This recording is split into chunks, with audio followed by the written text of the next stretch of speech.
palabras adicionales. Efectivamente, ella explicó los 2 días que se están celebrando. Específicamente el caso de Yom Yerushalayim, como todas las fiestas hebreas, este año va a ser este próximo viernes 22 de mayo, pero la fecha depende del calendario hebreo, no del calendario gregoriano, porque en el hebreo es el 28 del mes de Iyar. Entonces, en otros años nos puede caer una fecha distinta, pero esta vez se dio la feliz coincidencia para el Museo Sefardí que cayeron ambas conmemoraciones, el Yom Yerushalayim, el Día de Jerusalén y el Día de los Museos en la misma semana. Entonces, eso nos permitió inventar algo para unir las dos conmemoraciones. Debo confesar que me tomó una licencia al darle el nombre de la charla de Jerusalén Museo a Cielo Abierto, porque el concepto de museo a cielo abierto se marca en algo que los museólogos, la gente museística en general, designa bajo otro concepto, ¿no? Esto es una licencia que yo me tomé, y con respeto a los que saben más de esto, quiero hacer la aclaratoria, ¿no? Porque Jerusalén propiamente en sí no es un museo a cielo abierto, podría interpretarse como tal, pero un museo a cielo abierto debe tener como un discurso, una línea discursiva entre todos los edificios que lo conforman o entre todas las obras que lo conforman, y en realidad Jerusalén en sí como toda una ciudad no está concebido así, no se le ha dado ese carácter todavía. Hay museos a cielo abierto incluso en Israel, en el norte, en Galilea, hay un conjunto de villas agrícolas que de por sí forman un museo a cielo abierto, porque otra condición, tengo entendido, y lo saben mejor que esto Federica, nuestra antigua directora ejecutiva y otros gente del museo que están en esta reunión, tiene también que ver como un sitio de actividad. Y el tema museo, lamentablemente, a veces también nos lleva a la idea de algo inerte o algo muerto, que no es el caso de Jerusalén, porque Jerusalén es una ciudad viva, ¿no? Todos lo saben. Entonces, bueno, aclarando un poquito esta licencia que nos tomamos para darle este nombre a la charla, creo que lo hace un poco atractivo para que las personas hayan sumado, o sea, que hayan querido sumar a ella, vamos a comenzar propiamente con el tema, ¿no? Vamos a explicar un poquito la reunificación de Jerusalén muy brevemente. Jerusalén siempre fue una sola ciudad desde que fue constituida como capital por el rey David, capital de su reino, del reino de Israel.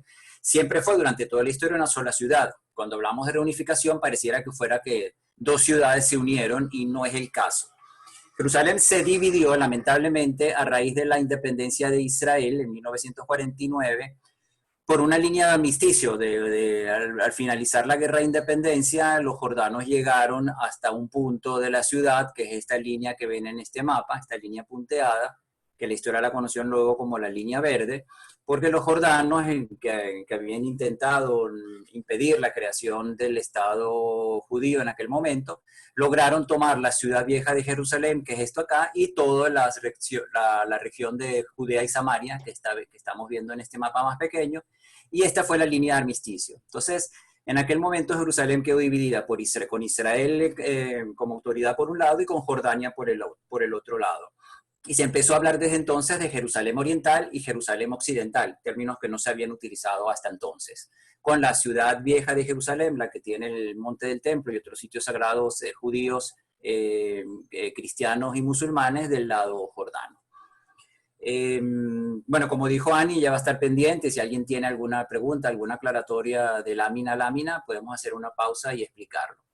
Pero bueno, aquí solamente quería entrar con este tema para entender qué es la reunificación de Jerusalén, ¿no? En 1967 se da la Guerra de los 6 días y Israel fue atacada nuevamente por Jordania en este caso, pero ganó también esa guerra y logró conquistar la ciudad de Jerusalén, la ciudad vieja y toda el área de Judea y Samaria.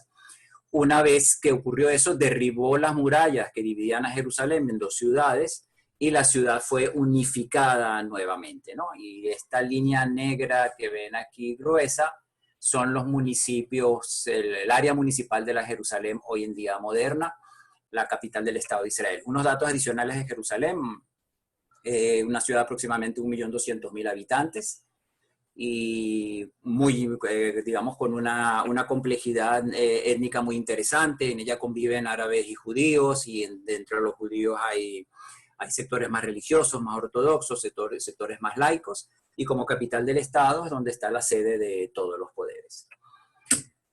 La línea del tiempo de Jerusalén es bueno que la sepamos, una ciudad con más de 3.000 años de historia ya como el momento en que David la nombró su capital, pero hay vestigios e incluso eh,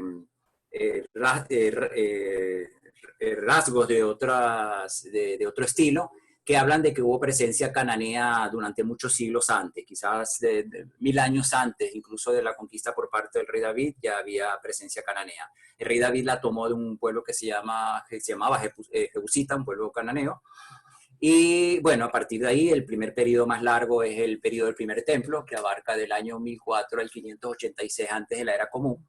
Son más de 400 años del primer templo. Se produce un exilio a Babilonia y un retorno.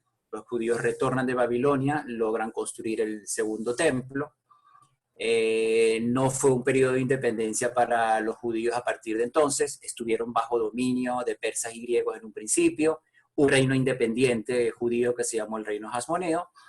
En el año 63, antes de la era común, entran los romanos a Jerusalén y van a dominar por más de 600 años a la ciudad. El Imperio Romano, que va a estar hasta el 632, pasa de ser un imperio pagano, un imperio cristiano, se convierte el César y promueve la conversión declara el cristianismo como religión oficial de todo el reino, hasta que es conquistada por los árabes, por los musulmanes que surgieron de la península arábiga y llegaron a Jerusalén en el año 632. Se producen varias dinastías árabes sucesivas, omeyas, abásidas, fatímidas, selyúcidas. Los cruzados entran ya en plena Edad Media, ante el llamado del Papa de liberar a los lugares santos, entran en Jerusalén, nombran un reino en Jerusalén, se habla del reino de Jerusalén, es derrotado nuevamente por los árabes, que van a estar unos 400 años más. Los árabes dan paso también por conquista a los otomanos, el Imperio Otomano con sede principal en Constantinopla, hoy en día Estambul, en la actual Turquía, van a estar 400 años en Jerusalén. Primera Guerra Mundial, cae el Imperio Otomano, los británicos conquistan Jerusalén y obviamente todo el territorio también conocido entonces como Palestina. Se establece el mandato británico por orden de la Liga de las Naciones y en 1948 Israel alcanza su independencia y nombra nuevamente a Jerusalén como capital de un Estado judío. Ok, para hacer este recorrido decidí hacerlo como a través de las colinas de Jerusalén, este museo virtual abierto, a cielo abierto. Lo quise plantear de esta manera, ¿no? Arrancar de la parte extrema occidental de Jerusalén y recorrer 6 de las colinas principales que tienen cantidad de elementos, museos propiamente, vestigios arqueológicos y edificios interesantes, pero que a la vez tienen un gran contenido simbólico, emocional y espiritual, que va ascendiendo en la medida que vamos ascendiendo hacia el monte del templo, que es el último que está aquí señalado con el número 6, vamos retrocediendo en la historia. Más o menos este recorrido nos lleva de uno de los momentos, de las áreas más desarrolladas más recientemente por el Estado de Israel, por ejemplo el monte de Herzl, que se le llama también la colina del recuerdo, y Batram, que es la colina gubernamental. Vamos a pasar por el monte Scopus, en hebreo Aratzofim. Vamos a bajar para pasar por el monte de los Olivos. Estamos retrocediendo siglos de historia. Vamos a pasar por el monte de Sion y finalmente vamos a darle un vistazo al monte del templo, que es el corazón de la Jerusalén, tanto histórica, porque a partir de ahí, en las cercanías del monte del templo, surgió la ciudad, desde tiempos cananeos incluso, y a la vez es el momento, es la colina y están los edificios de mayor importancia y mayor simbología para el pueblo judío. Entonces la primera que vamos a entrar es a la montaña Herzl, Ar Herzl, la colina del recuerdo. Está en el extremo occidental de Jerusalén, adyacente al bosque. Un comentario más, me voy a permitir volver a la lámina anterior, porque también para ubicarnos en geografía, ya hemos visto que Jerusalén es una ciudad muy montañosa, bueno, al tener tantos montes ya lo estamos insinuando, y fíjense que hacia el occidente, hacia el mar, está todo como muy verde, está rodeado de bosques, no todos naturales, muchos son bosques sembrados por el Estado de Israel, pero hacia el oriente vamos descendiendo hacia el desierto de Judea y vamos descendiendo hacia el Mar Muerto, ¿no? Incluso los colores de la ciudad así nos los insinúan, ¿no? Vemos más verde por aquí y más ocres por este lado. Entonces, este monte que llamamos, que Israel lo nombró Ar Herzl a partir de 1949, está prácticamente enclavado en los bosques de las afueras de Jerusalén, ¿no? Y tiene varios espacios interesantes, sobre todo el cementerio civil de la nación, el cementerio oficial donde están enterrados los fundadores y los líderes de la nación, con la tumba de Herzl, el padre del sionismo político, al centro de todo este elemento. Y alrededor de ella, en diferentes ubicaciones, están las tumbas de otros líderes, de la mayoría de los primeros ministros de Israel, no todos, pero entre los conocidos cerca está la tumba de Golda Meir, la tumba de Isaac Rabin, otros están enterrados en otros sitios. Está el cementerio militar de la nación, que tiene obviamente las secciones judías, viene a ser la más grande, y secciones musulmanas, cristianas y drusas. En la siguiente foto que tenemos es una ceremonia probablemente efectuada en el día de la conmemoración de los caídos en las guerras, en el cementerio militar. Hay varios memoriales, uno muy importante es el para las víctimas del terrorismo, tienen un memorial las víctimas civiles del terrorismo de cualquier credo. Hay diferentes memoriales para otros eventos, para operaciones militares, otras personalidades, ataques terroristas, por supuesto, específicos, tienen diferentes tipos de memoriales. El memorial es un tema muy, muy fijo en Israel, ¿no?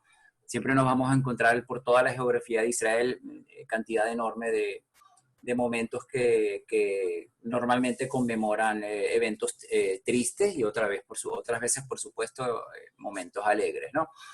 Hay un museo dedicado a Herzl y es a la vez el centro de estudios sobre el sionismo. Funciona como una academia virtual en gran medida y en estos días con mucha más razón. Y también como un centro de documentación de la historia del sionismo.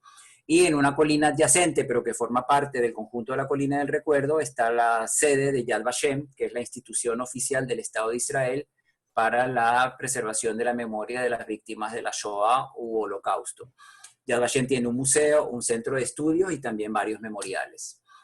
Este es el centro de la colina, esta gran explanada es donde se celebran las ceremonias oficiales del Día de la Independencia de Israel, y aquí al centro, este círculo con este elemento, es la tumba de Herzl que habíamos visto antes en una foto un poco más amplia. Alrededor de este jardín o bosque se desarrollan el resto del cementerio militar, civil, los panteones que les había mencionado. Y dentro de la misma Colina del Recuerdo, cercana a ella, está todo el complejo constructivo de Yad Vashem, que lo estamos viendo aquí, ¿no? Desde la entrada, que este es el Visitor Center, a un lado donde estoy poniendo el cursor, a la derecha no lo cubre la foto, es donde están los edificios de estudios. Este elemento que se ve aquí es el Museo de Yad Vashem, el museo más de la Shoah, del Holocausto más completo, con una narrativa muy interesante y el más completo a nivel mundial.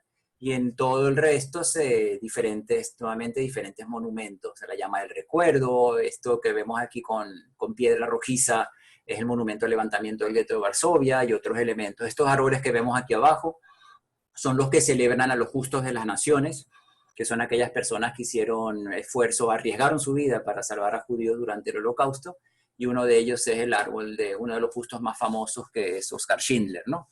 Se encuentra creo que al comienzo del recorrido.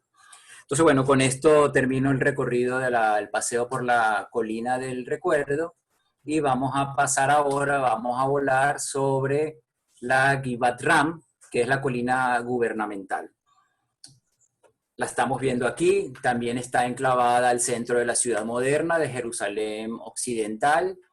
Destacan aquí tres edificios sobre los cuales quise llamar la atención. Un poquito más al fondo, el edificio de la Knesset. La Knesset es el Parlamento de Israel, es la sede del poder legislativo, y como siendo Israel una democracia parlamentaria, es no solamente donde se establecen las leyes como cualquier parlamento, sino lo que da origen al gobierno.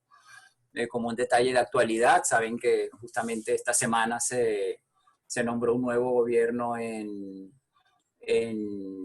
Israel, en Jerusalén, asumió un nuevo gobierno, y justamente fue producto de las elecciones de la Knesset, que se eligieron los diputados que la conforman. Otro edificio muy interesante, más al frente, es la Corte Suprema de Justicia, el segundo poder básico de cualquier democracia, un edificio cargado de mucha simbología, arquitectónicamente muy reconocido a nivel mundial, ganado por un concurso internacional. Lo ganó un arquitecto israelí que se llama Ram Karmi. Y bueno, tiene muchos elementos simbólicos que no podemos pasar a detallar en este instante porque podríamos hacer tan solo una charla sobre este edificio. Y al fondo vemos detrás de unas grúas de construcción parte del Museo Nacional de Israel, que también es una institución nacional. ¿Qué más podemos agregar sobre Givat Ram? Bueno, el mismo nombre, Ram, estamos viéndolo en español R-A-M, pero en hebreo es Reshimem, son las iniciales de justamente el centro de gobierno o el centro oficial, ¿no? No es un nombre propio. Rikus Mamlahti o Rikus Merkazi, creo. El Rash y Mem, ¿no? Son los que le dan el nombre a esta colina. Que la mayoría de las capitales del mundo tienden a tener concentrados en un mismo sector sus poderes.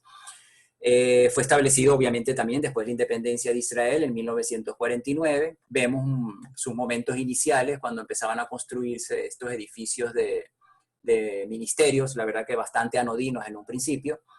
Pero bueno, después fueron adquiriendo, mientras también la economía del país lo permitía, un carácter más interesante a nivel de arquitectura. Bueno, vimos que estaba el edificio de la Corte Suprema, la oficina del primer ministro lo ocupa uno de estos edificios, no tiene ningún carácter arquitectónico muy particular. El Banco de Israel es un edificio de los años 60, bastante interesante, lo tenemos también aquí en una foto. Está, bueno, ya la vamos a ver con más detalle, el Museo Nacional de Israel, y junto al Museo Nacional de Israel, un museo muy interesante, que es un museo privado de las tierras bíblicas, que es un museo que retrata la antigüedad de la zona, cuáles eran los pueblos que se asentaron en lo que fue en aquel momento la tierra de Canaán y que después nosotros conocemos como la tierra de Israel. Es un museito relativamente pequeño, pero bastante interesante. Y en esta zona se han encontrado también restos arqueológicos de edificios romanos y bizantinos, cosa que es muy común en Jerusalén, ¿no? Siempre hay ese comentario, que cada vez que se va a empezar una construcción, primero quienes se presentan son las autoridades, lo que se llama la Autoridad de Antigüedades de Israel, para verificar que la zona no vaya a destruir cualquier tipo de vestigio, de resto arqueológico que puede no necesariamente tratarse de edificios. A veces son cementerios, lo que también implica otro tipo de intervención para cuidar la posible presencia de restos humanos, sino incluso que haya restos de monedas y cerámicas y elementos que den testimonio de tanta historia, de más de 3.000 años de historia que tiene esta ciudad. Dentro del complejo de Givat Ram le quiero hacer una mención especial al Museo Nacional de Israel, sobre el cual hablamos con más detalle en una reunión que tuvimos el año pasado, con ocasión del Día Nacional de los Museos de aquella ocasión. Pero, bueno, un vistazo muy veloz, ¿no? Aquí vemos el campus o el complejo museístico en su totalidad. Es enorme, estamos hablando de un terreno de 80.000 metros cuadrados con 50.000 metros de construcción.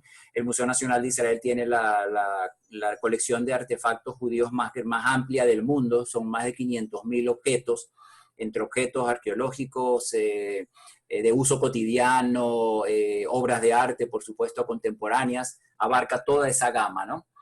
Elementos a destacar, por ejemplo, aquí abajo vemos en la parte de la antigüedad una colección de cofres mortuorios de los filisteos, que fue una cultura que estuvo asentada en los tiempos de los reyes de Israel, y es una de las colecciones de restos de este tipo de osarios o sarcófagos más importantes del mundo.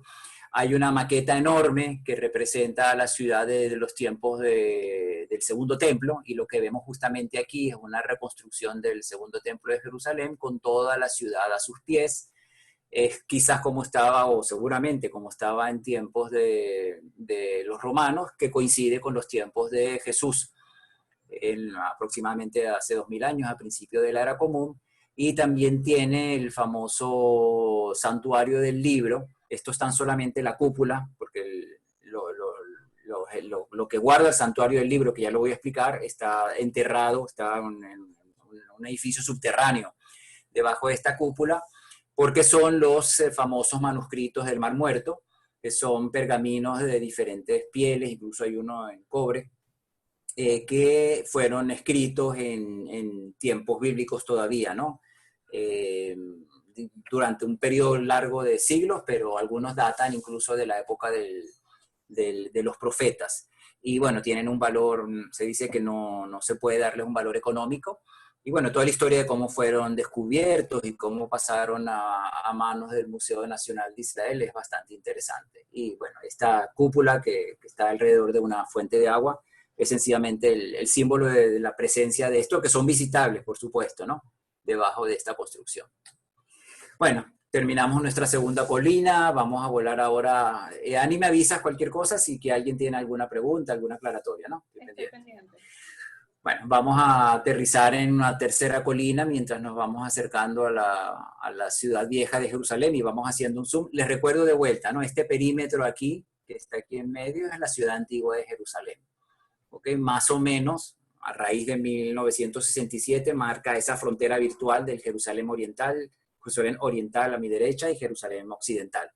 Pero bueno, toda esta línea que vemos acá se puede insinuar que es una muralla, ¿no? La ciudad amurallada de Jerusalén. Pero bueno, vamos a parar aquí en las afueras, en el monte Scopus, que es un nombre griego, que tiene justamente que ver con el tema de la vista, y en hebreo se llama Aratzofim, que significa la montaña de los vigilantes, o diríamos en Venezuela, la montaña de los guachimanes, ¿no? De los guachimanes que ven, de los vigilantes que tienen una visión. Es la palabra Tzofim, ¿no? Y en el nombre griego que se le dio posteriormente coincide también con el nombre con que se la conoce en hebreo, que es Aratzofim o Monte Scopus. Lo estamos viendo aquí. Este es el monte y aquí a los pies, bueno, a los pies no, a cierta lejanía, pero se puede observar la ciudad amurallada de Jerusalén, ¿no? Y domina la vista de Jerusalén desde el noreste completamente. Durante la guerra de independencia de Israel, en 1949, Israel logró mantener el control del monte Scopus, pero quedó como un enclave dentro del territorio que ocuparon los jordanos. Y aunque Israel tenía soberanía sobre esa región, no pudo hacer efectivo que las instituciones que estaban ubicadas allá desde antes de la creación del Estado pudieran funcionar. Ya las vamos a mencionar. Pero antes de la independencia o en el proceso de independencia de Israel se había pensado que justamente en este sitio, en el monte Scopus, sería el lugar ideal para construir ese panteón de la nación que ya vimos que finalmente se construyó en el monte Herzl. Pero bueno, esa circunstancia de que Israel no pudo garantizar el acceso a él durante los primeros años de independencia, hasta 1967, impidió que ese plan se llevara a cabo. Ahora, ¿qué es lo importante que está en el monte Scopus? Son dos instituciones que fueron creadas desde antes de la independencia de Israel. La Universidad Hebrea de Jerusalén, de prestigio internacional, el Hospital Hadassah, que también de prestigio internacional, es anterior a la independencia de Israel, y el Jardín Botánico de Israel. Y siempre me parece bastante interesante que las tres cosas funcionan de una manera coordinada, un poco similar como nos pasa en Venezuela con la Universidad Central de Venezuela, con el Hospital Clínico y con el Jardín Botánico, que como un gran centro de estudio, la Universidad Central de Venezuela concentra y tiene control sobre ambas cosas o están relacionadas, y lo mismo ocurre en el Monte Scopus entre estas importantes instituciones nacionales. Dentro del Jardín Botánico se halla una cueva muy interesante, la cueva de Nicanor, que vamos a mencionarla brevemente. Y el Monte Scopus también está... perdón. Disculpa, creía que habías terminado, disculpa que te interrumpa, pero tengo aquí a Jaime que quiere hacerte una pregunta. Si quieres termina sí, cómo no. Y le doy audio, ¿ok? Bueno, ok. Cuando pase a la lámina en la que detallamos el Monte Scopus. Okay, ya queda adyacente a un sitio que vamos a ver brevemente que se llama la Colina de las Municiones. No sé si quieres preguntar ahora y después explico estas 4 fotos. Ya le di Ani. audio a Jaime. Jaime, Aló, ¿me escuchan? Escucho. ¿Con quién tengo el gusto? Jaime Ventalila. Hola, Jaime, ¿cómo estás? ¿Cómo está, mi rey? Felicitaciones por el gracias, programa. Gracias. Únicamente para, como te escuché decir que habían elegido el nuevo ministerio en Israel, habría que resaltar que 10 de los ministros, entre ministros y ministras, hay 10 de origen marroquí. Eso me gustaría resaltarlo. Interesante. Buen comentario. Bienvenido. Sanos y buenos los ministros. Posteriormente. Sí, ya vi la lista, la verdad, sí. La foto y la lista de los nombres, que son todos de origen marroquí, 10. Buenísimo, como nosotros, como tú y yo. Ok, bueno, ese era mi comentario que quería hacer. Está bueno, sanos y buenos. Perfecto, gracias, Jaime. Bueno, continuando con la Sofía en el Monte Scopus, tenemos una foto de la ceremonia inaugural de la Universidad Hebrea de Jerusalén. Había sido fundada algunos años antes, en 1918, pero aquí se colocó la piedra fundamental del edificio actual. Quien está hablando, este señor con la toga, es Lord Balfour, que era el ministro de Relaciones Exteriores del Reino Unido. En ese primer Board of Directors, mesa directiva de la Universidad Hebrea, estaban personalidades como Sigmund Freud y Albert Einstein. De hecho, sé que Albert Einstein no asistió a la inauguración, a la colocación de la primera piedra, no pudo, pero creo ubicar aquí a Sigmund Freud, y está al lado del Rav Kook, el famoso Rav Kook, que fue uno de los grandes mentores del sionismo, del sionismo religioso, y uno de los grandes sabios del pueblo judío en el finales del siglo XIX, principios del siglo XX. Esta es la sinagoga de la Universidad Hebrea. Aparentemente no es un edificio que tenga ningún mayor interés en mostrar, pero tiene una particularidad. Para aquellos que conocen un poquito cómo funcionan las sinagogas, pueden darse cuenta. Aquí son los bancos que se orientan normalmente hacia lo que se llama el Ejal o Aron HaKodesh, donde se guardan los libros de la ley que se sacan para su lectura 3 veces a la semana. Y sobre esta mesa que le damos diferentes nombres, uno puede ser Bimá, donde el oficiante se para y lo lee.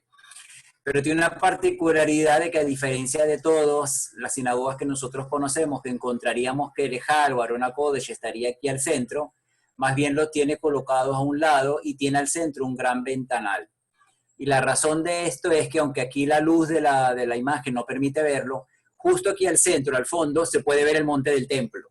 Entonces, quienes diseñaron o decidieron la construcción de la sinagoga de la Universidad Hebrea de Jerusalén concluyeron que no había nada más de más valor hacia lo cual orientar a los feligreses de la sinagoga al momento del rezo, más que directamente hacia los libros de la Torá, hacia los rollos de la Torá o de la ley que se leen, sino directamente a una vista sobre el lugar más sagrado, que es el monte del Templo de Jerusalén, ¿no?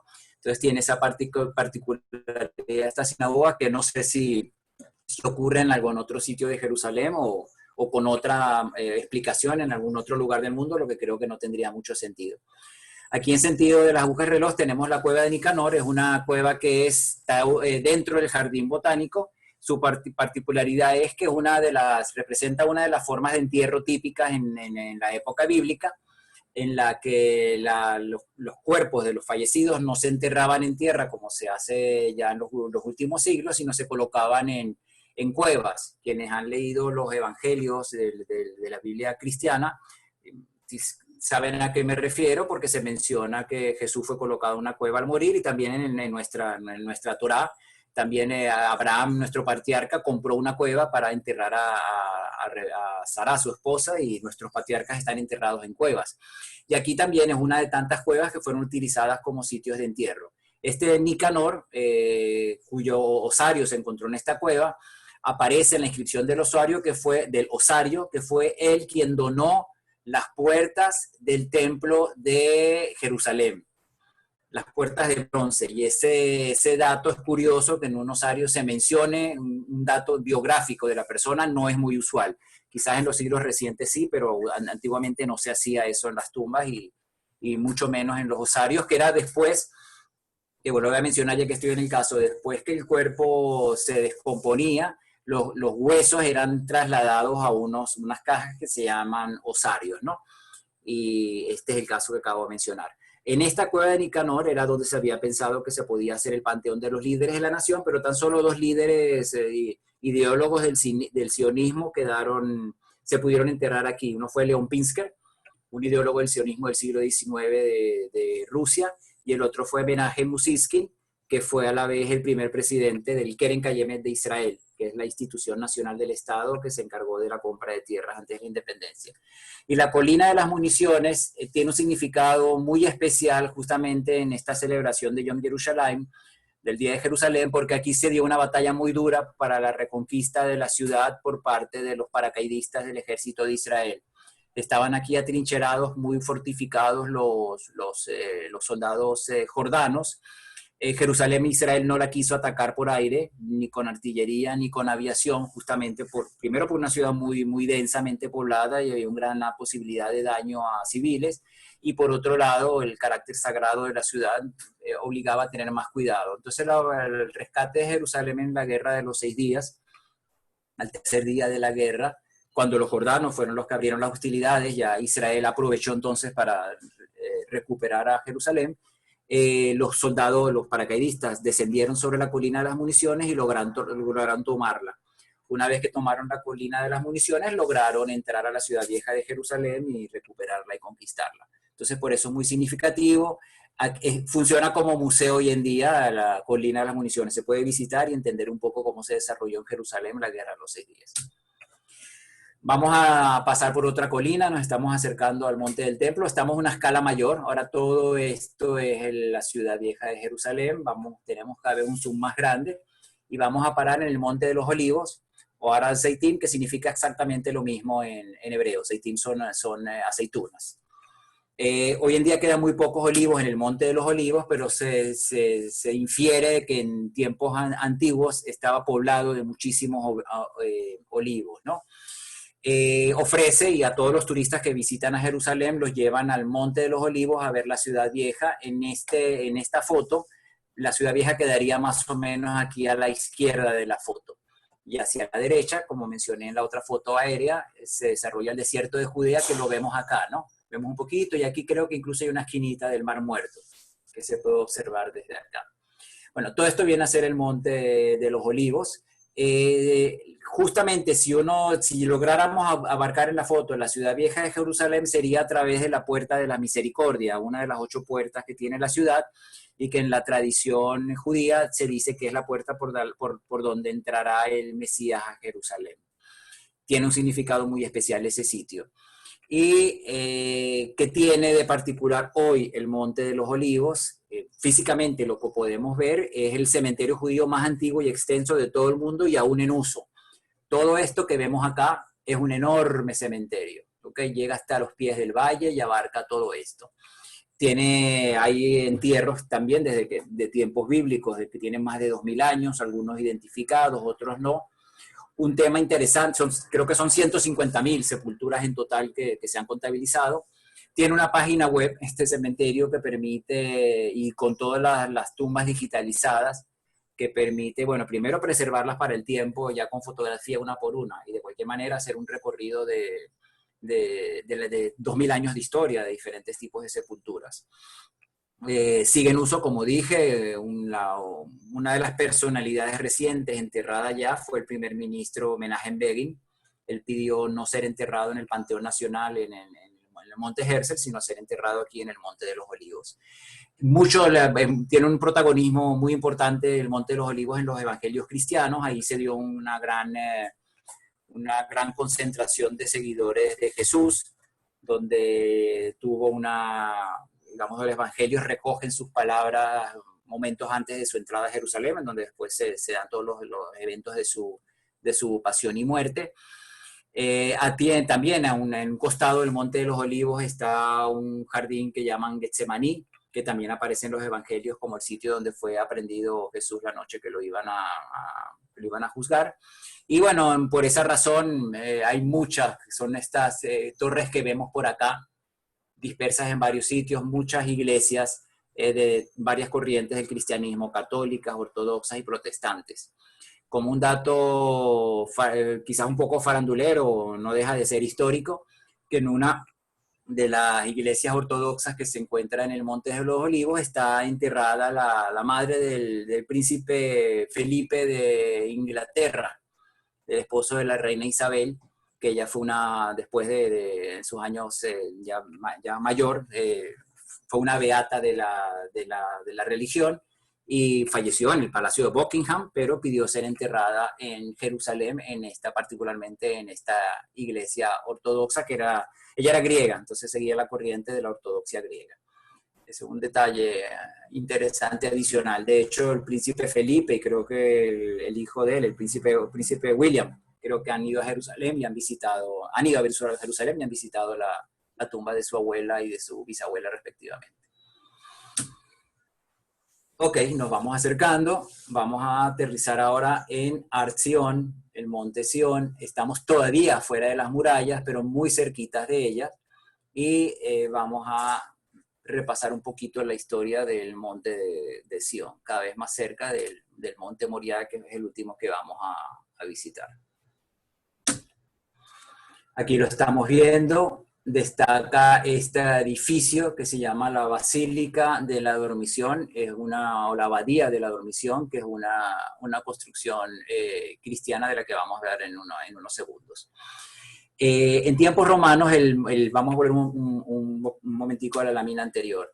Esta muralla que yo estoy señalando aquí, ¿okay? Que son las murallas que vemos hoy en día cuando visitamos Jerusalén, son las murallas de tiempo de los otomanos. Fueron construidas por Solimán el Magnífico en el siglo XVI, en 1500 y tanto. No son las murallas originales de la ciudad ni remotamente, ni tampoco las murallas de tiempos romanos. Voy a repasar ya aprovechando el zoom de esta imagen, que la ciudad que fundó el rey David más bien se desarrollaba aquí, en lo que hoy en día se llama la ciudad de David.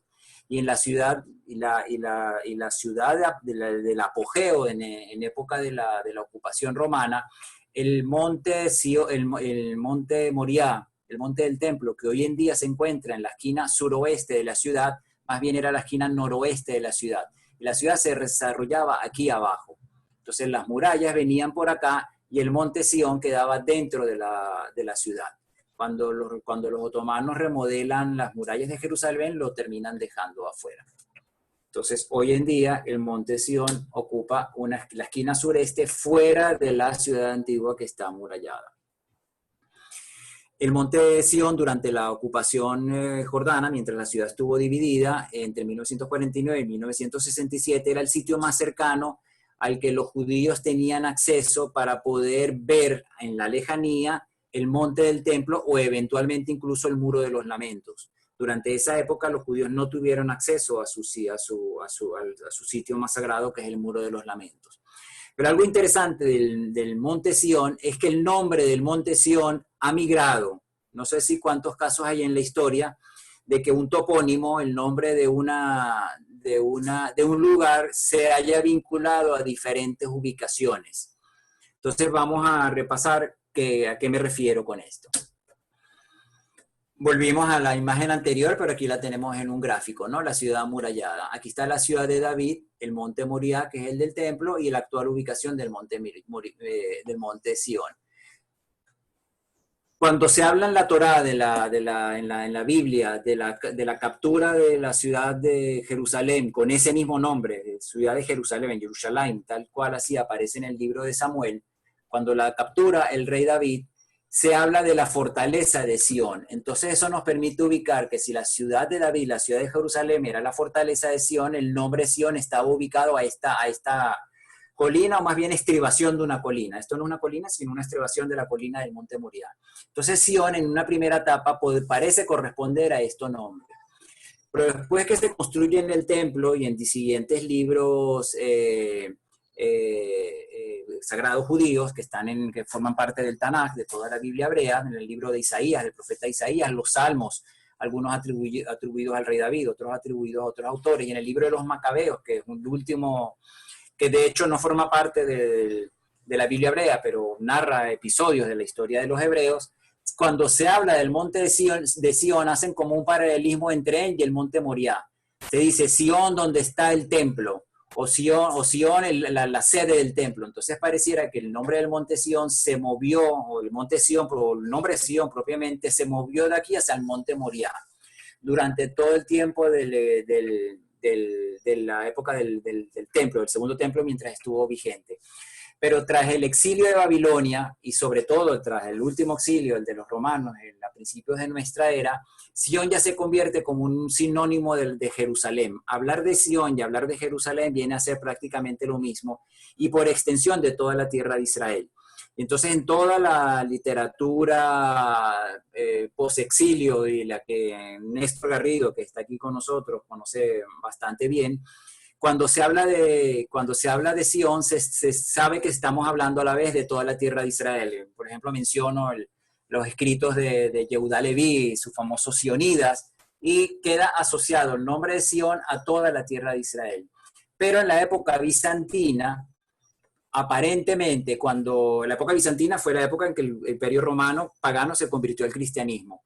Cuando los sabios cristianos viajan a Israel, viajan a Jerusalén y tratan de ubicar todos los sitios de los evangelios, y ubican la basílica, ubican el sitio de la Natividad y se construye la Basílica de la Natividad, y ubican el sitio del Santo Sepulcro y se construye la Basílica del Santo Sepulcro, y ubican Nazaret, otros sitios, y van ubicando diferentes lugares. Ellos fueron los que terminaron dándole a esta colina que está acá el nombre del Monte Sión, porque también hay unos eventos de la historia cristiana que vamos a mencionar ahora que ocurren allá.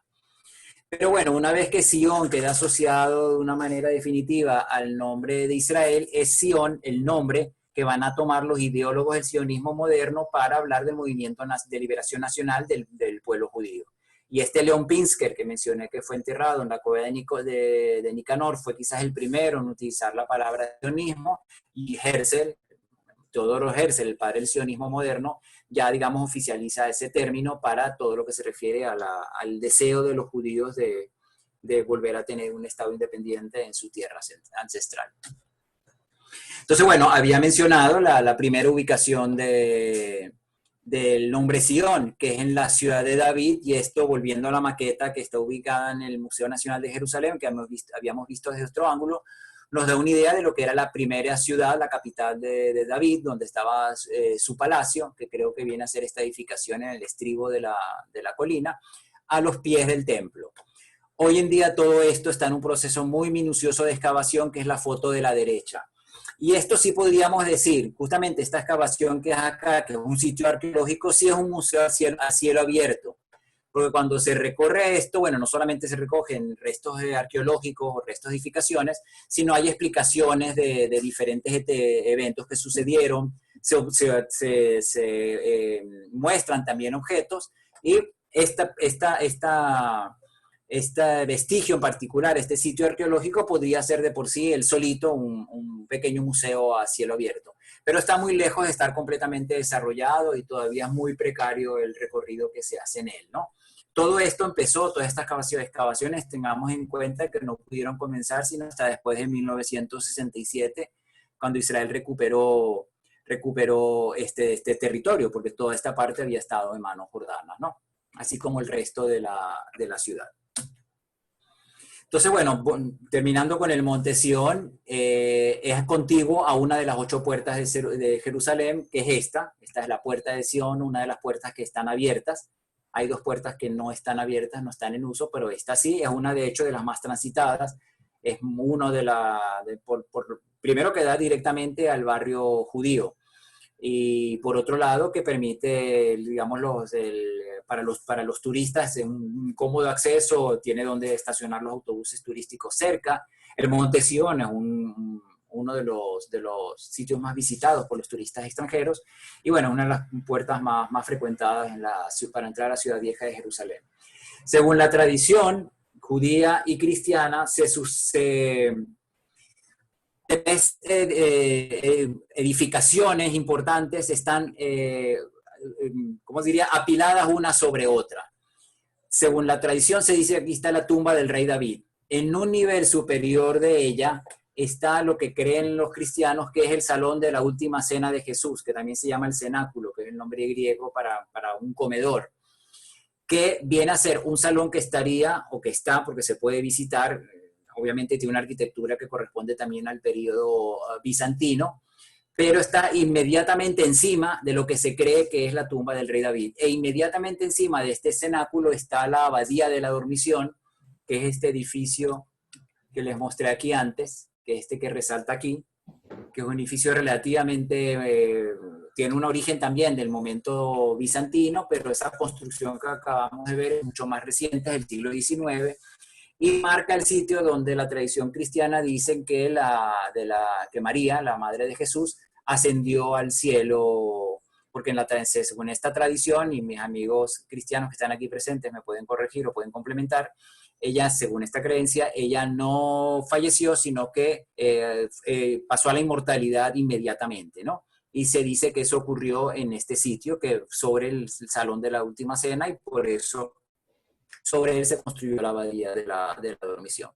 Y también aquí en el Monte Sion está un espacio muy interesante, se llama la Cámara de la Shoah, que es el primer museo del Holocausto en todo el mundo, creado en 1949. Es una construcción muy pequeñita, realmente muy lúgubre y hecha con intención, porque está hecha con mucha intención de más que ser informativo, ser emotivo, llamar la atención sobre la tragedia. De hecho, las paredes están pintadas en negro, muy poca iluminación, gran parte de la iluminación, algunas de las cámaras, de las salas de la cámara de la Shoah, ni siquiera es eléctrica, se alumbra con velas, pero es el primer, muy pequeño también, pero es el primer museo que se dedicó al Holocausto en todo el mundo, ¿no? Nada que ver con el gran museo Yad Vashem que conocemos, que acabamos de ver y que muchos conocemos. Y bueno, para dar chance a comentarios y preguntas, vamos a hacer nuestra última parada, que es en el sitio más significativo, el Har Moriah, el Monte Moriah o el Monte del Templo de Jerusalén, que lo estamos viendo aquí.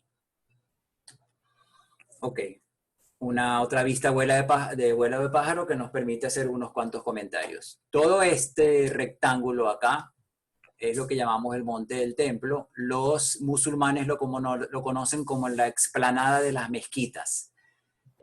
Como edificios significativos, hoy realmente es una sola mezquita, que es la mezquita de Al-Aqsa, que es el tercer sitio sagrado para los musulmanes, y está lo que se conoce como el Domo de la Roca, que oficialmente no es una mezquita, sino es un monumento, que está construido sobre la piedra, la roca madre del monte, que originalmente, donde exactamente estaba se cree el templo de Jerusalén, tanto el primero sobre el segundo, y donde se cree que fue el sitio donde Abraham iba a sacrificar a su hijo Isaac.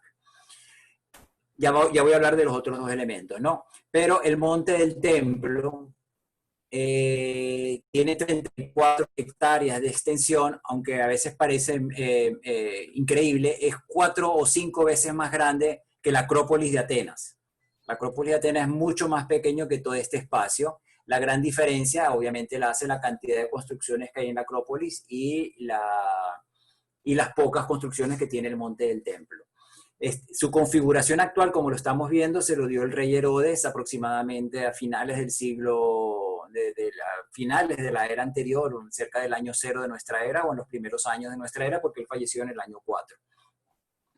Entonces, formando parte del monte, porque es como un gran muro de contención que retiene toda la tierra que contiene el monte, está el Kotel Amaraví, o el muro occidental del templo.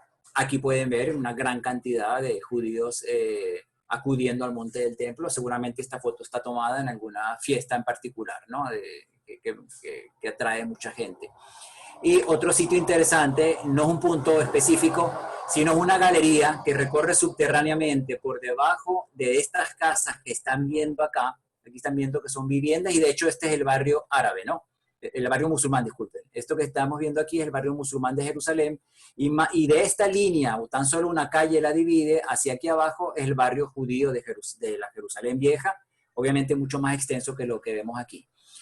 A lo largo del muro de contención del Monte del Templo y por debajo de estas viviendas del barrio musulmán, corre lo que se llama el túnel del Kotel, que es un sitio arqueológico también, excavado recientemente, que permitió encontrar evidencias no solamente de la construcción propiamente del muro del templo, sino de las diferentes etapas de desarrollo de la ciudad. Y justamente leí anteayer, creo, que se encontró debajo de la primera etapa, desde el primer saloncito, debajo del muro del templo, se encontró recién esta semana una cámara subterránea, no construida, sino excavada en la roca, que aparentemente fue una vivienda de tiempos de los bizantinos. Es muy típico de los sitios arqueológicos que cuando una civilización destruía los edificios de otra civilización, en vez de llevarse los escombros hacia otro sitio, eran echados encima de lo que se acababa de destruir. Por lo tanto, en todos los sitios arqueológicos, capa sobre capa, se pueden ir encontrando restos de las civilizaciones que estuvieron antes. Entonces, si hoy en día estamos viendo aquí como lo más evidente a la vista, viviendas musulmanas del siglo XIX, el siglo XX, incluso el siglo XXI, seguramente reformadas recientemente, debajo de ellas hay construcciones de la época bizantina, debajo de ellas construcciones de la época romana. De hecho, se descubrió incluso toda una calle de la época romana corriendo debajo de este sector. Esta perspectiva nos permite sí entender un poco qué era el Monte del Templo y qué es la explanada de las mezquitas hoy en día. La de abajo es lo que acabamos de ver en foto. Estamos viendo los dos edificios que resaltamos, Al-Aqsa y el Domo de la Roca. Y corresponde a lo que fue en su momento la gran plataforma del Templo de Jerusalén, con el templo propiamente dicho al centro de ella, correspondiendo casi, o seguramente, perfectamente, con la roca madre de la montaña, que es donde está la mezquita, el Domo de la Roca hoy en día, y en aquel momento estaba el Templo de Jerusalén. Y bueno, las diferentes construcciones que hay acá, todas tienen unos nombres, ¿no? Vuelvo también de vuelta un momentico a la foto anterior, porque bueno, toda esta parte está siendo excavada recientemente. Esta es la ciudad de David que vimos hace un momento, ¿no? Y toda esta parte está siendo excavada recientemente. También se han ido encontrando poco a poco restos de la época romana. De hecho, aquí por fuera, aquí termina la muralla de Jerusalén, esto está fuera de la muralla. Aquí, concretamente en este sitio, se encontraron restos de las escaleras que en la época del primer templo eran las que daban acceso al monte. Y aquí están los restos de esas escaleras que de por sí justifican un momento, o sea, conversar sobre ellas, porque tan solo como están construidas las escaleras es interesante, ya da una idea de por qué conducían al monte. Pero si tenemos tiempo al final de las preguntas, quizás podemos mencionar ese detalle. Pero todo esto es un gran sitio de excavación, ¿no? Ahora, otra cosa interesante. Estos son 150 metros de largo, todo el muro occidental que hoy en día tiene acceso. Estos son 500 metros de largo. O sea, si por X circunstancia estas construcciones no se hubieran dado, no hubiera viviendas en este lugar, el muro occidental del templo tendría una dimensión 4 o 5 veces más larga que lo que tiene hoy en día. Ok, entonces, ¿qué hay en el monte del templo? Bueno, ya mencionamos, según la tradición judía, el sacrificio de Isaac, que nosotros llamamos la atadura de Isaac, porque Isaac fue atado para ser sacrificado, pero no fue sacrificado. Dios detuvo el sacrificio a través de un ángel y Abraham no lo degolló. Por eso en hebreo se le llama la akedat Isaac, o sea, la atadura, pero no el sacrificio de Isaac. En nuestra tradición tuvo lugar allá. El primer templo de Salomón, que también el primer templo también se le llama el templo de Salomón, seguramente era esta construcción, no ubicaba toda la explanada que acabamos de ver, pero se dice que era un edificio muy hermoso y está narrado en la Biblia, tanto en el libro de los Reyes como en el libro de las Crónicas, como Salomón hizo traer las maderas de los cedros del Líbano, las columnas del templo tenían nombre propio, los revestimientos de oro, los elementos que tenía adentro, y bueno, esta perspectiva trata un poco de reproducir qué es lo que sucedía dentro del templo y fuera del templo, el altar de los sacrificios de reses que se producían en aquella época. Este templo fue destruido por Babilonia, ya lo hemos mencionado otras veces, fue reconstruido al regreso de los judíos del exilio, pero fue profanado por los griegos en algún momento durante la ocupación griega, y eso dio origen a la fiesta de Hanukkah, que es la que celebramos nosotros cuando los macabeos rescataron el templo de manos de los griegos y lo purificaron. Lo volvieron a encender la menorá, el candelabro de 7 brazos, y dio origen a esta fiesta que celebramos desde entonces.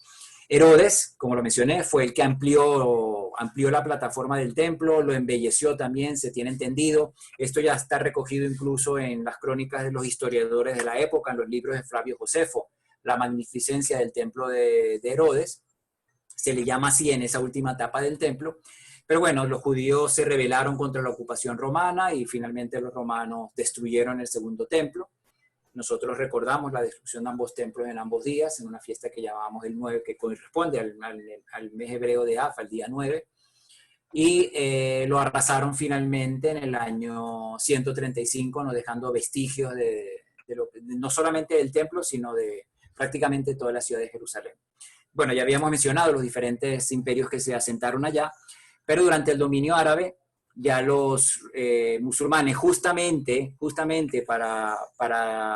por el hecho de que ahí había estado el templo de los judíos, y según el Corán, los musulmanes reconocen a Moisés y reconocen a los profetas judíos como parte de su herencia, de lo que corresponde al gran profeta para ellos, que es Mahoma. Justamente como lograron ubicar donde había estado el templo de los hebreos, celebraron para ellos la conquista del lugar, construyendo sobre la piedra madre, el sitio del sacrificio de Isaac, según la tradición, el domo de la roca. Y posteriormente construyeron la mezquita de Al-Aqsa, que hace referencia, ya había dicho, al tercer lugar sagrado para los musulmanes. Y había mencionado que el Kotel es un sitio arqueológico de 500 metros de largo. Y bueno, esta va a ser nuestra lámina final antes de comentarios y preguntas. Nos concentramos entonces en el sitio al que tenemos acceso más sagrado, que es el muro occidental del templo, del monte del templo, o el Kotel Amaraví, que significa literalmente eso. También se le conoce como el muro de los lamentos. No es el nombre hebreo y no es el que solemos utilizar, pero bueno, la literatura lo ha recogido así porque cuando los judíos acudían allá, y sobre todo acudían masivamente el 9 de Av, obviamente el 9 de Av se acudía a lamentar la destrucción del templo. Y es cierto que en diferentes momentos de la historia a los judíos se les prohibió, incluso viviendo en Jerusalén, estamos hablando durante el dominio otomano y el dominio árabe previo, en algunos momentos, unos fueron más tolerantes, pero otros menos tolerantes, se les prohibía a los judíos el acceso al muro occidental todo el año, con excepción del 9 de Av. Entonces, bueno, justamente, si solamente acudían el 9 de Av, solamente acudían a lamentarse. Entonces, quizás por eso el nombre que trascendió fue el Muro de los Lamentos. Nosotros no lo conocemos así. Todo el monte, todo lo que estuvimos viendo todo el tiempo, es de hecho el sitio más sagrado judío, pero el sitio al que tenemos acceso de todo el monte es solamente el muro occidental. ¿Por qué? El rabinato de Israel prohíbe a los judíos subir al monte. No prohíbe coercitivamente con unos policías que ponen la puerta, pero recomienda, si lo queremos decir de esa manera, a los judíos no subir, porque ellos estiman de que la Shejinah, digamos la esencia de Dios, todavía reside en el monte. Y vamos a recordar que al centro, al sitio más sagrado, al Santo Santorum, al Kodesh HaKodashim, solamente podía entrar el Kohen Gadol, el sumo sacerdote, no podía entrar cualquier judío. Incluso había peligro de muerte, y hay episodios de que quien no era Kohen Gadol podía morir o moría si entraba a la parte más sagrada. Como los rabinos determinan, el rabinato determina que es muy difícil decir exactamente el punto donde estaba construido el Santo Santorum, entonces recomiendan a los judíos no subir. Bueno, en teoría en la ley judía prohíben no subir. Obviamente, como dije, no hay ningún policía que por ese motivo vaya a prohibirlo, y muchos judíos obviamente viajan a Jerusalén y suben y entran al monte del templo. Pero por otro lado, la policía israelí sí prohíbe a los israelíes judíos subir al monte, porque puede haber ser malinterpretado en algún momento como una incitación hacia los musulmanes, que son los que tienen la administración o la custodia del monte del templo. Desde tiempos desde que se instituyó, desde que estuvieron los musulmanes presentes, el Waqf, que tengo entendido que es como una traducción literal de algo que se entrega como a perpetuidad, como una especie de licencia que se entrega a perpetuidad, lo tiene un consejo musulmán, en el que uno de los principales custodios es el rey de Jordania, lo heredan los reyes de Jordania, y ellos son los que custodian la parte alta del monte. Cuando Israel en el 67, volviendo Yom Jerusalén, conquistó el monte, y Moshe Dayan subió con parte de su fuerza militar, subió al monte del templo, él decidió, particularmente el ministro de la Defensa, decidió de que no se iba a cambiar el status quo y que el Monte del Templo seguiría bajo custodia del Waqf de Jerusalén. Y por eso los judíos no tienen injerencia directa en lo que sucede arriba. Hay siempre muchas denuncias que quizás los musulmanes están haciendo algún tipo de trabajos arqueológicos en el Monte del Templo que pueden borrar huellas de la presencia judía, y siempre ha sido motivo de debate el Monte del Templo. Y bueno, quizás ustedes saben tanto más que yo sobre ese tema porque tiende a estar en la palestra pública y en las noticias todo lo que sucede en Jerusalén. Pero entonces, bueno, por ese motivo, la policía israelí, a israelíes judíos propiamente, les tiene prohibido el acceso del monte a menos que haya una orden, un permiso especial del Ministerio de la Defensa o del primer ministro que autorice, y muy puntualmente ha ocurrido eso. Pero lo mejor es no hacerlo. Y bueno, turistas judíos, que obviamente no son israelíes, que muestran a la policía un documento de otro país, seguramente son permitidos de entrar y pueden hacerlo. Por hacerles el comentario, esta pasarela que vemos acá, esta es la entrada de los turistas, por decirlo de alguna manera, al Monte del Templo. Obviamente, también por ahí entran musulmanes. No es lo más usual, porque esta pasarela parte del barrio judío. Entonces, normalmente son o los turistas los que lo utilizan, porque a lo largo, déjenme volver a la lámina del Monte del Templo, a lo largo de todo esto, de la parte de la muralla del monte que da hacia el barrio árabe, hay múltiples entradas para los musulmanes que suben a rezar, y lo hacen durante varias veces al día. Esta foto que se tomó acá prácticamente no se ven personas, pero hay momentos en el calendario musulmán donde se llena esto de gente que reza. La pasarela que vimos en la otra foto viene a ser esta, y como ven, esta es una entrada de autobuses turísticos, nos están viendo aquí parados, y esta es la entrada, obviamente, una de las entradas principales al Muro de los Lamentos, al Muro Occidental, y esta es la famosa pasarela que les acabo de enseñar, que es una entrada directamente al monte, ¿no? Ok, y bueno, ya que el monte, el Kotel, esta muralla que vemos acá, es el último vestigio visible del templo. Todo lo demás fuera de esta muralla ya vimos que está abarrotado de construcciones, casas construidas por todos lados, y a la vez es el único lugar del monte al que los judíos podemos acceder libremente. Es para nosotros el sitio más sagrado, y de paso es, por lo tanto, me pareció que es la lámina con la que podemos terminar este recorrido por las colinas de Jerusalén. Si Ani quiere tomar la palabra y hay comentarios, preguntas, estamos a la orden, ¿no? Bueno, excelente, Alberto. La exposición súper profunda, un nivel de conocimiento magistral acerca de la historia de la ciudad, de la arquitectura, etcétera. Me encantaría saber si hay personas que tienen algún tipo de inquietud que quieren compartir con nosotros para darles permiso para hablar. Y luego tengo aquí algunos comentarios en el chat que pudiéramos leerlo, ¿no? Déjame poner aquí para saber si hay alguien que quiera hacer algún comentario. Abrimos entonces los micrófonos.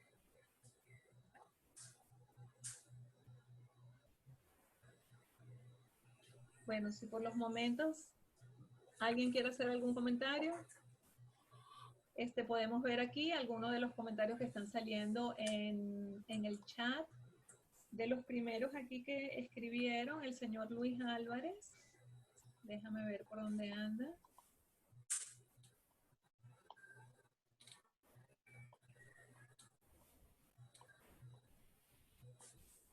Un minutito.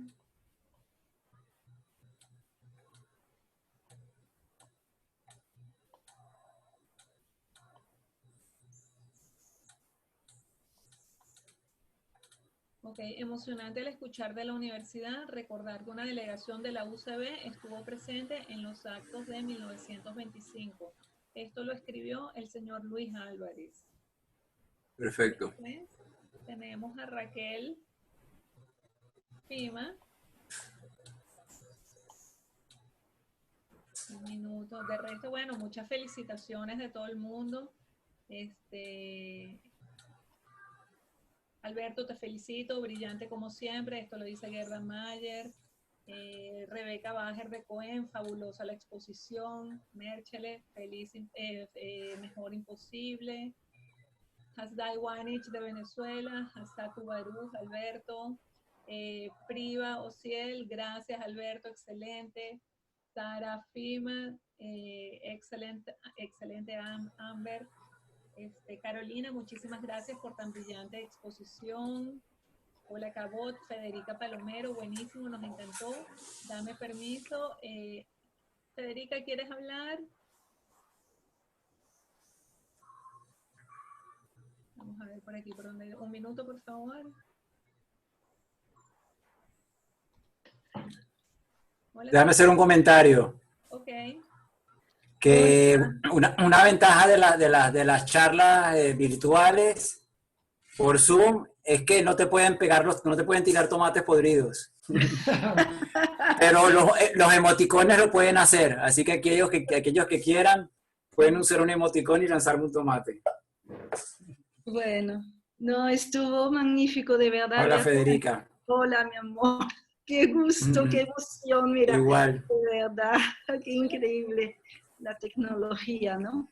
Estamos juntos de nuevo, de verdad. Sí, de verdad que sí, un gusto. No esperaba menos de ti, pero bueno, la verdad que fue muy lindo y con ganas de volver a Jerusalén porque claro. No se da cuenta que tendría que estar años para conocer todo y la verdad que es súper bonito, emocionante todo lo que uno puede ver ahí. Bueno, uno siente que está como en el principio de la historia, ¿no? Y esto es increíble, ¿no? Y bueno, la verdad que fueron buenos recuerdos y eso, ganas de volver. Ani, muchísimas gracias por haberme invitado. Bueno, yo como soy de la casa, exacto. invitada, pero no, hay que pedirte permiso a ti. De verdad, y bueno, no fue muy lindo. Mira, yo te quería comentar una cosa que, bueno, no dio tiempo, pero si después tú puedes hacer charlas, por ejemplo, como más específicas, retomando cada uno de los puntos con más detalles. El Museo de Israel tiene una cosa magnífica que es el jardín de esculturas, ¿no? Sí, correcto. Que vale la pena realmente porque, bueno, hay escultores súper contemporáneos. Está la casita esa de Liechtenstein, qué sé yo, y Luchis, que también están, espero que estén todavía por lo menos en el Museo de Bellas Artes. Sí. Sí, un detalle, ya que mencionaste de vuelta el Museo Nacional de Israel, el Museo de Jerusalén,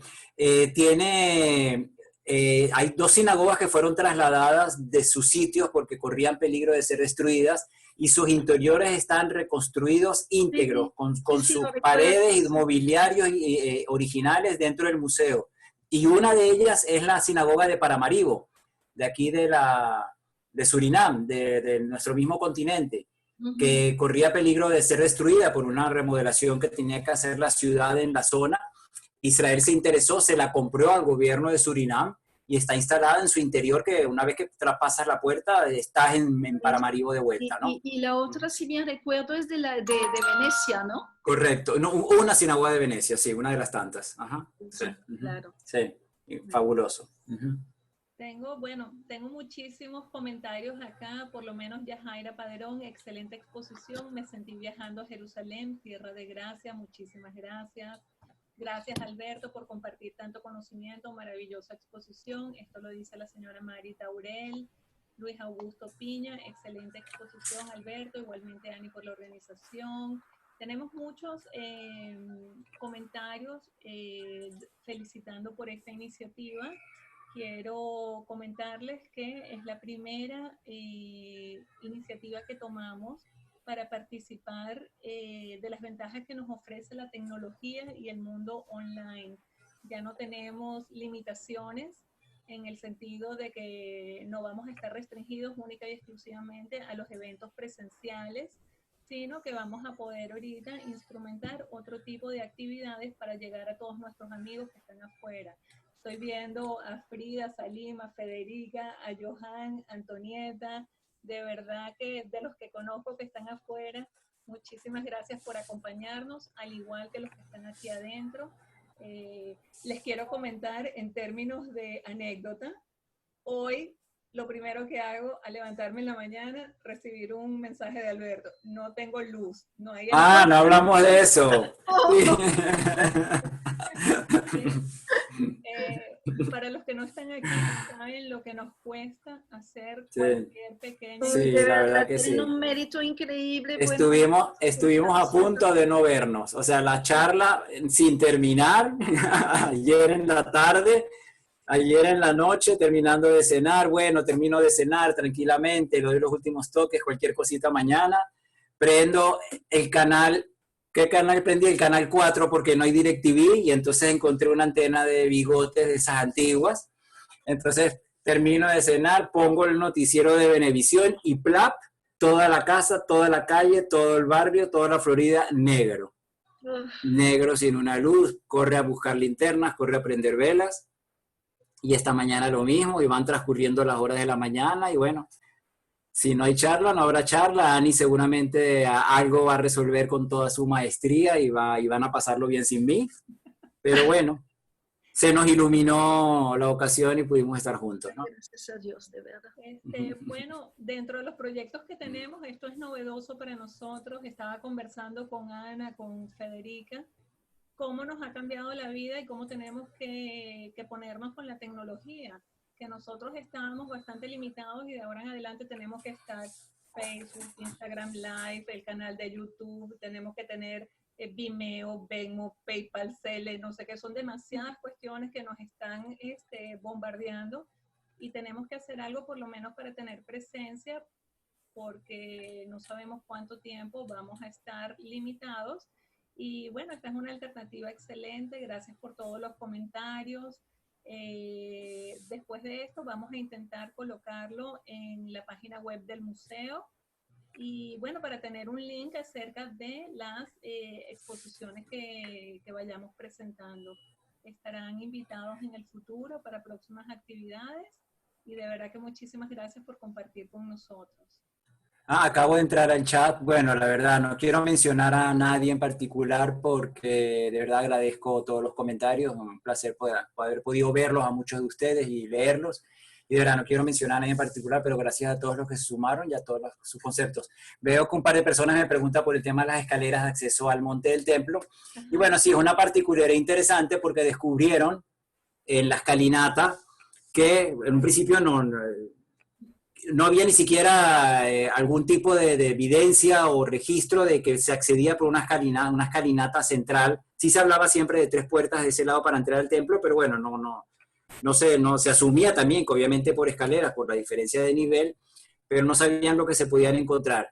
Y a medida que fueron descubriendo, nos llamó la atención de que los escalones, contrario a todas las escaleras que nosotros conocemos y que la arquitectura nos enseña a proyectar, son de diferentes anchos de peldaños entre sí.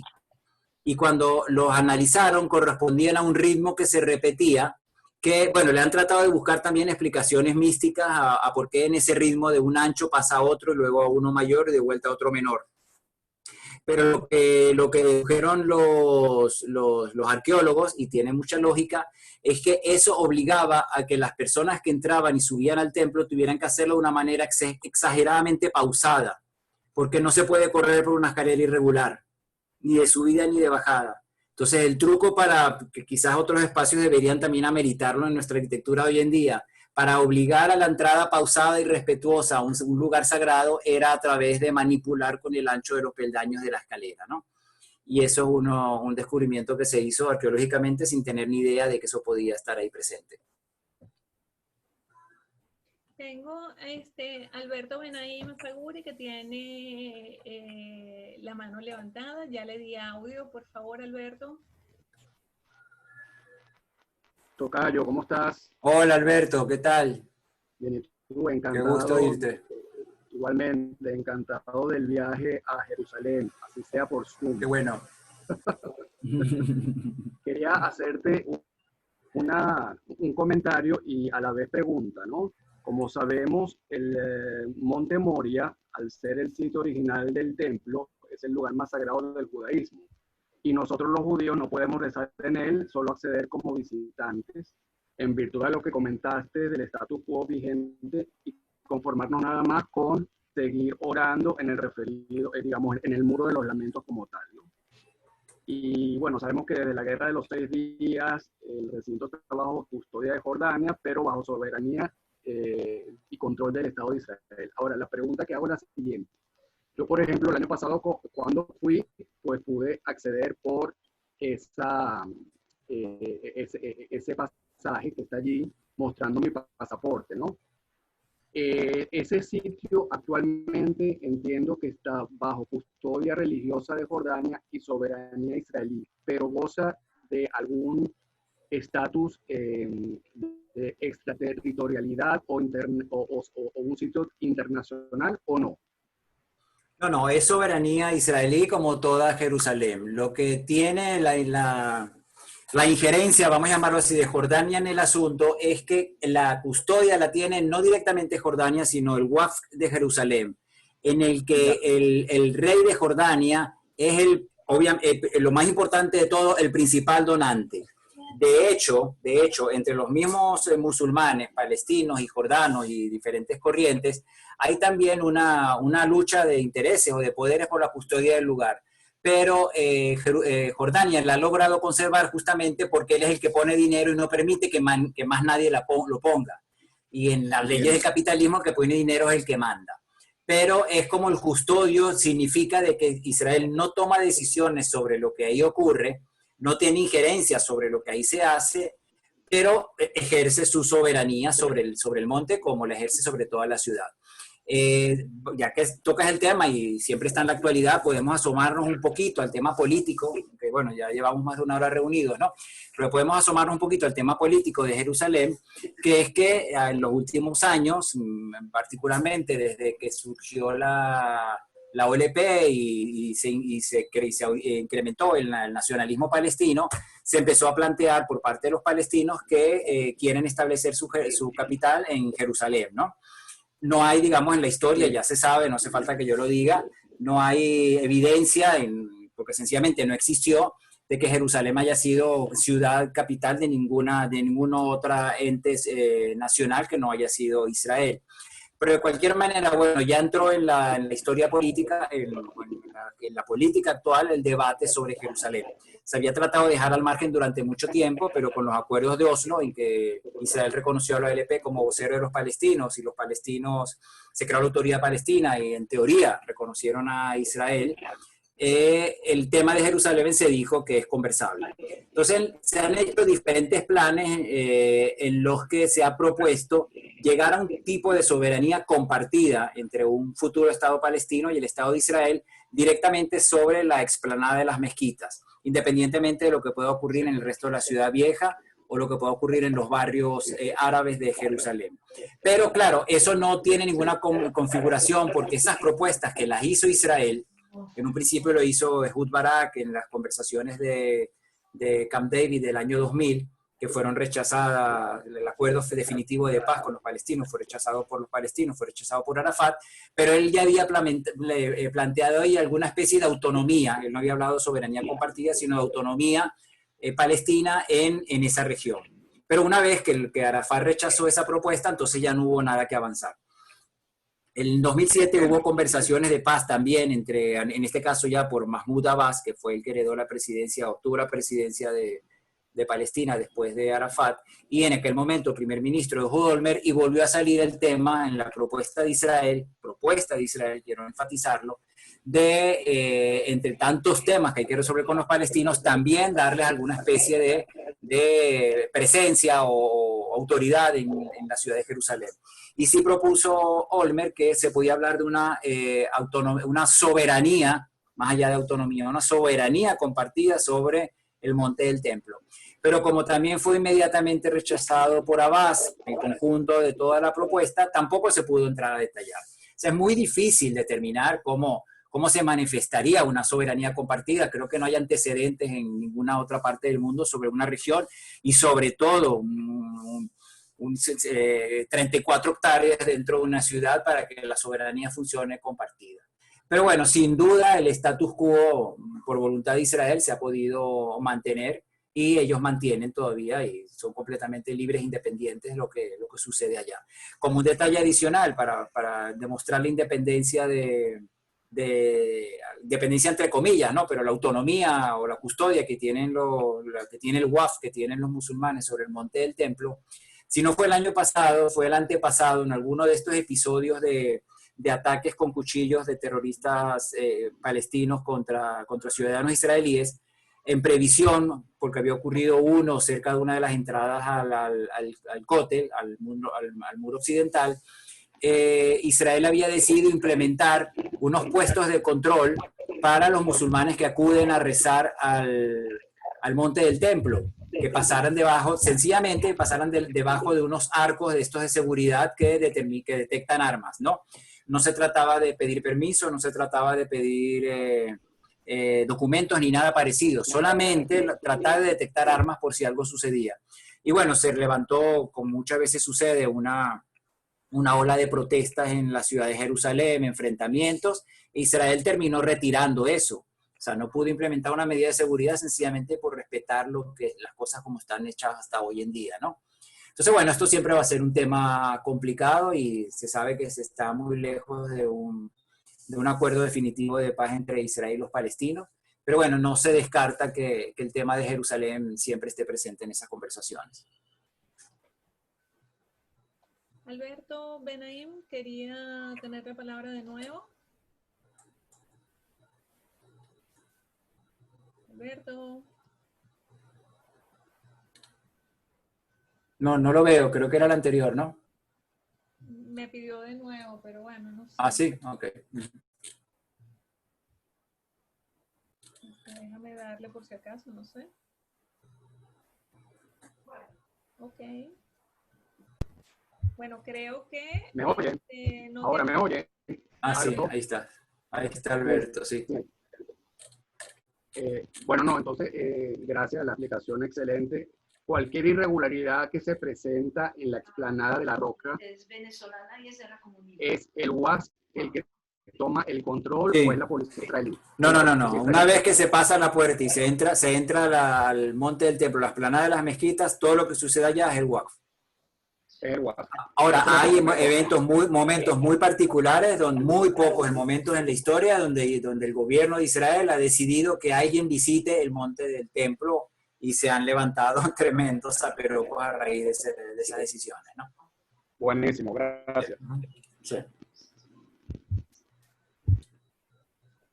Bueno, creo que no tengo más nadie ni en el chat, aparte de puras buenas opiniones, felicitaciones. No tengo a nadie con la mano levantada. Gracias por haber compartido con nosotros. Alberto, excelente tu colaboración con el museo. Bueno, seguiremos en próximas actividades y los seguiremos invitando. Muchas gracias y nos veremos pronto. Gracias a todos. Gracias, Ani. Felicitaciones. Igualmente, Chayito, y bueno, finalizo la reunión, ¿ok? Saludos a todos. Chao.